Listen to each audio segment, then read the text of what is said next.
Last week, once again, we saw the S&P 500 set an all-time high.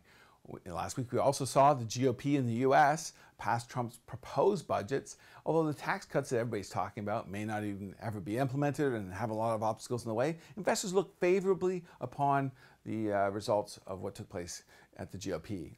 Now, also too, what we've seen earnings come in above expectations so far in this earnings season. As of October 20th, Thomson Reuters reports that 72% of the companies reporting have beaten expectations. Where does that leave us technically for the S&P 500?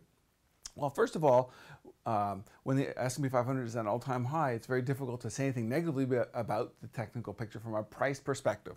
And here we are at the top end of that range, but we can move higher. And there's no resistance up above. But when you're at the top end of a range, typically you want to be a little bit conservative. Also, too, from some of the momentum indicators. Last week we talked about the RSI being above 70, and it's been above 70 for a while, and it can stay above 70 for a while. But if we do see that turn down below 70 for the S&P 500, that might indicate that the market's looking for a pause at least. So where does that leave us from a seasonal perspective as we're on the doorstep of entering into the favorable 6-month period for stocks? Well, over the favorable 6-month period for stocks, we don't know. The market can go up or down, but historically speaking, the probability says that this 6 months tends to be on average better than the last 6 months. We've had a good 6 months over the last 6 months, but it doesn't mean we're necessarily going to have a positive or negative next 6 months.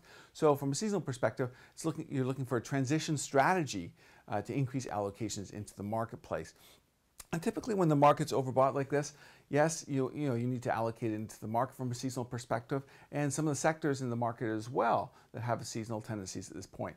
But it's best to do this in a defensive way, perhaps decreasing the allocations into some of the higher beta sectors that do well at this time of the year, and looking for opportunities to enter those sectors when the overall market corrects. So in summary, yes, we are entering into that transition period into the S&P 500, and historically it has made sense to allocate more to equities, but this is a time to do this in a defensive manner, choosing the equity sectors selectively, and also perhaps increasing the allocations with opportunities.